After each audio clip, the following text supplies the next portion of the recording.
تعالیٰ سے دعا ہے کہ اللہ تعالیٰ ہم سب کو بلکہ ہر مسلمان کو حج اور عمرے کی زندگی میں بار بار سعادت نصیب فرمائے، اور خوش نصیب ہوتے ہیں وہ لوگ جنہیں اللہ اپنے گھر کا مہمان بنائے، اور جن کے بارے میں اللہ تعالیٰ خود فرمائے کہ تم میرے مہمان ہو، تم جو مانگو گے میں تمہیں عطا کروں گا، تم مجھ سے توبہ کرو گے میں تمہاری توبائیں قبول کروں گا۔ کتنے خوش نصیب ہیں وہ حج کرنے والے کہ جب وہ حج سے فارغ ہوتے ہیں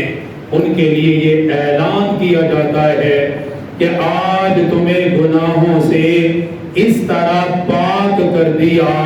جس طرح تم پیدا ہونے کے وقت گناہوں سے پاک تھے۔ اس لیے میرے آقا نے ایک دوسری حدیث میں فرمایا کہ جس کے حج کو اللہ قبول فرما لے تو حج کی قبولیت کے بعد اس کا بدلہ جنت کے سوا اور نہیں ہوتا ہے، جنت ہی اس کا بدلہ ہے کہ اللہ تعالیٰ حج کرنے والے کو پھر اپنی رحمت سے جنت عطا کرتا ہے۔ آج کے اس خطبے میں وقت تو مختصر ہے لیکن کوشش کریں گے کہ آج کے اس خطبے میں ہم پیارے محبوب صلی اللہ علیہ وآلہ وسلم کے آخری حج کا ذکر کریں جو آپ صلی اللہ علیہ وآلہ وسلم نے سن 10 نبوی میں کیا، نبوی ہجرت کے 10ویں سال آپ نے حج فرمایا۔ سرکار دو عالم صلی اللہ علیہ وآلہ وسلم نے دین کے تمام اعمال خود امت کو کر کے دکھائے۔ مثلا نماز ہے، نماز عبادات میں بڑی عبادت ہے۔ آپ فرماتے تھے لوگوں نماز اس طرح پڑھو جیسے مجھے پڑھتے ہوئے دیکھ رہے ہو۔ نماز خود پڑھ کے دکھائی ہے کہ نماز کس طرح پڑھتے ہیں، نماز کی ادائیگی کس طرح ہے، نماز کے اوقات خود بتائے کہ یہ اوقات نماز کے ہیں، فجر اتنے وقت میں پڑھنی ہے، ظہر کا یہ وقت ہے، عصر کا یہ ہے، مغرب عشاء، سارے اوقات خود کر کے دکھائے، عبادت خود کر کے دکھائی کہ نماز میں ہاتھ کس طرح اٹھانا ہے، خود اٹھا کر دکھایا ہے۔ نماز میں کھڑا کتنی عاجزی سے ہونا ہے، پیارے محبوب نے خود کھڑے ہو کر دکھایا۔ نماز میں قرات کس طرح کرنی ہے، پیارے محبوب نے خود کر کے دکھائی۔ نماز میں رکوع کس طرح کرنا ہے، کتنے اطمینان سے کرنا ہے اور کتنی کمر کو جھکانا ہے، یہ بھی بتایا کہ تمہاری کمر کس طرح ہو اور رکوع کے وقت تمہاری گردن کس طرح ہو اور تمہاری نظریں کہاں پر جمی ہو۔ پھر رکوع میں تم نے کیا پڑھنا ہے وہ بھی پڑھ کے دکھایا، وہ بھی بتایا کہ رکوع کی یہ تسبیحات ہیں، رکوع سے کھڑے ہو کر بتایا کیا کہنا ہے، رکوع کے بعد کیا پڑھنا ہے، ساری عبادت خود کر کے دکھائی ہے۔ زکوٰۃ کی ادائیگی خود کر کے دکھائی کہ زکوٰۃ اتنے مال پر ہے، اتنی زکوٰۃ ہے، سونے پر اتنی ہے، چاندی پر اتنی ہے، زمین پر اتنا عشر بنتا ہے۔ سارے معاملات میرے پیارے آقا صلی اللہ علیہ وآلہ وسلم نے خود کر کے دکھائے۔ ہر قدم پر جو حکم ہوتا، جو وقت کا حکم ہوتا اسے پورا کر کے دکھاتے اور فرماتے جس طرح میں نے کیا ہے تم نے اسی طرح کرنا ہے، جیسے مجھے دیکھا ہے اسی طرح تم نے کرنا ہے۔ جب عمل تم میرے مطابق کرو گے تو ایک ایک سنت پر اللہ 100 شہیدوں کا ثواب عطا کرے گا۔ یہاں تک کہ کھانا کھا کر بھی دکھایا، کھانے سے پہلے ہاتھ دھونے ہیں، کھانے سے پہلے کیا پڑھنا ہے، کتنے لقمے اور کتنا بڑا لقمہ یہ بھی بتایا، کتنے انگلیاں کھانے میں استعمال کرنی ہے، پانی کے آداب، ساری زندگی پیارے آقا نے خود گزار کر دکھائی۔ تمہارے گھر کے معاملات کیسے ہوں گے خود کر کے دکھائے، بازار کے معاملات کیسے ہوں گے خود کر کے دکھائے، تجارت کس طرح کرنی ہے پیارے آقا نے خود کر کے دکھائی ہے۔ دکھائی سب کچھ ہے، بتائی سب کچھ ہے، اگر ہمیں معلوم نہیں تو یہ ہماری غفلت کی سیرت میں تو سب کچھ موجود ہے، آقا کی زندگی میں تو آپ کے دن بھی ہیں، آپ کی راتیں بھی ہیں، آپ کا اٹھنا بھی ہے، آپ کا چلنا بھی ہے، گفتگو کرنا بھی ہے، یہاں تک کہ آقا صلی اللہ علیہ وسلم نے قضائے حاجت کے معاملات تک بیان کیے کہ قضائے حاجت کے بعد طہارت کا طریقہ کیا ہے، پاکی کا طریقہ کیا ہے۔ اگر مسلمان کو خبر نہیں ہے تو اس میں ہماری غفلت ہے کہ ہم نے دنیا کی دوسری چیزوں کا علم حاصل کیا لیکن اپنے پیارے محبوب کے طریقے کا علم حاصل نہیں کیا،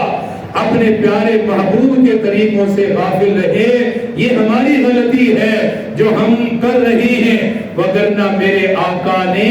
دین کے ایک ایک حکم پر خود عمل کر کے امت کو دکھایا،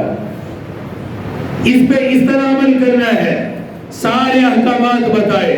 اب دین کے احکامات میں سے ایک بہت بڑا حکم یہ تھا کہ لوگوں جس پہ حج فرض ہو وہ اللہ کے گھر میں حاضر ہو کے حج ادا کرے، وہ حج کرے جس پہ حج فرض ہے۔ اب میرے آقا یہ باری آئی کہ اپنی امت کو خود حج کر کے دکھائیں، امت کو خود بتائیں کہ حج کس طرح ہوتا ہے، امت کو خود دکھائیں کہ حج کے کتنے دن ہیں، امت کو خود دکھائیں کہ حج کے کیا ارکان ہیں، ان کو پورا کس طرح کرنا ہے، کون سا رکن کس وقت ادا کرنے ہیں، اور حج کے کتنے دن ہیں، طواف کس طرح کرنا ہے، سعی کس طرح کرنی ہے، مینا میں کس طرح جانا ہے، عرفات میں کتنا وقت گزارنا ہے، مزدلفہ میں کتنا وقت گزارنا ہے، پھر شیطان کو کنکریاں کتنی مارنی ہے، پھر قربانی کس طرح کرنی ہے، احرام کیسے کھولنا ہے، دعائیں کس طرح کرنی ہیں، اللہ سے کیا مانگنا ہے۔ میرے آقا نے اپنی عمر کے آخری سال اپنی امت کو حج کر کے بتایا کہ میری امت والوں جب بھی حج ادا کرنے کے لیے آؤ، جیسے نماز اس طرح پڑھتے ہو جیسے میں نے پڑھ کے دکھائی ہے، حج بھی اس طرح کرنا ہے جیسے میں پاک پیغمبر نے کر کے امت کو دکھایا ہے۔ تمہارا حج بھی ویسا ہی ہونا چاہیے۔ آقا صلی اللہ علیہ وآلہ وسلم نے ہجرت کے 10ویں سال سن 10 ہجری کو آپ نے اپنے صحابہ کے سامنے یہ اعلان فرما دیا، 25 ذی القعدہ کو فرمایا میرے صحابہ حج کی تیاری کرو، ہم حج کے لیے جا رہے ہیں، حج کے لیے جا رہے ہیں، حج کی تیاری کرو۔ امام الانبیاء تاجدار مدینہ صلی اللہ علیہ وآلہ وسلم کی طرف سے اعلان ہوا، فرما میرے صحابہ آج تک میرے ساتھ نماز پڑھنے کا موقع ملا، میرے ساتھ تم نے نمازیں ادا کی، قیام کرنے کا موقع ملا، رکوع کرنے کا موقع ملا، سجدہ کرنے کا موقع ملا، میرے ساتھ جہاد کرنے کا موقع ملا، اللہ کے راستے میں نکلنے کا موقع ملا، دین کو آگے لے جانے کا موقع ملا۔ فرما میرے صحابہ میرے ساتھ اب تمہیں حج کرنے کا موقع ملے گا، حج کے سفر میں میرے ساتھ رہنے کا موقع ملے گا، تم میرے ساتھ حج کرو گے۔ فرمایا حج کے لیے تیاری کر لو۔ پورے مدینے میں اعلان ہو گیا، اطراف و اکناف کے اندر اعلان کر دیا گیا، سارے مسلمانوں تک آواز چلی گئی، اور لوگوں تمہیں مبارک ہو، نبیوں کے نبی امام الانبیاء تاجدار مدینہ صلی اللہ علیہ وآلہ وسلم حج کے لیے مکہ تشریف لے جا رہے ہیں، حج کی تیاری کی جا رہی ہے۔ جو آقا کے ساتھ حج کرنا چاہتا ہو حج کے لیے تیاری کر لے، کوئی مرد حج کرنا چاہتا ہو وہ بھی حج کے لیے تیار ہو جائے، عورت حج کرنا چاہتی ہو وہ بھی حج کی تیاری کر لے۔ آقا نے اپنے ساری اہل بیت کو فرمایا، اس وقت آپ کی 9 ازواج مطہرات حیات تھی، آپ نے سب کو فرمایا سب نے میرے ساتھ حج کرنا ہے، حج کرنے کا موقع ملے گا۔ اپنی بیٹی خاتون جنہ سیدہ بی بی فاطمہ رضی اللہ تعالیٰ عنہا کو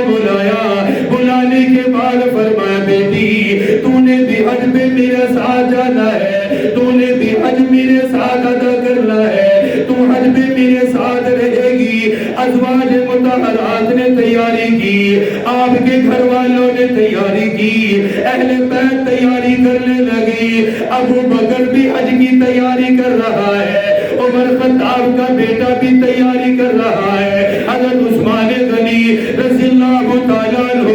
وہ بھی حج کی تیاری کر رہے ہیں، حضرت علی المرتضی شیر خدا جنہیں رمضان المبارک کے اندر آپ نے یمن کی طرف روانہ فرمایا، صدقات کی وصولی کے لیے روانہ کیا، زکات کی وصولی کے لیے روانہ فرمایا، ان کی طرف بھی ایک قاصد بھیجا، فرمایا جاؤ جا کر علی المرتضی کو بتا دینا نبیوں کے نبی امام الانبیاء مکہ المکرمہ حج کے لیے جا رہے ہیں، وہ مدینہ نہ آئے بلکہ قافلہ لے کر یمن سے سیدھے مکہ آ جائے، میرے ساتھ حج میں شریک ہو جائے، حج کے ارکان ادا کیے جائیں۔ 25 ذی القعدہ کو آقا ظہر کی نماز کے لیے تشریف لائے، آپ نے ظہر کی نماز پڑھی، نماز پڑھنے کے بعد آپ نے مدینہ سے چلنے کا آغاز کیا، فرمایا چلو اللہ کے گھر کی زیارت کے لیے چلو، طواف کے لیے چلو، صفا مروہ کی زیارت کے لیے چلو، حج کے ارکان کی ادائیگی کے لیے چلو۔ تمام صحابہ کرام جو دائیں بائیں سے آئے، پورے مدینے سے صحابہ کے قافلہ، حضرت جابر رضی اللہ تعالیٰ عنہ جنہوں نے اپنی آنکھوں سے دیکھا فرمانے لگے او لوگوں اتنا بڑا قافلہ میں نے زندگی میں کبھی نہیں دیکھا، اتنی بڑی تعداد میں نے کبھی نہیں دیکھی، تقریباً 1.25 لاکھ صحابہ نبیوں کے نبی امام الانبیاء کے ہمراہ ہے۔ فرماتے میں نے دائیں طرف دیکھا، میری نگاہ کی حد تک لوگ ہی لوگ ہیں، بائیں طرف میں نے دیکھا، میری نگاہ کی حد تک مجھے لوگ ہی لوگ نظر آئے۔ آقا مدنی مدینہ منورہ سے روانہ ہوئے، اپنی سواری پر سوار ہوئے،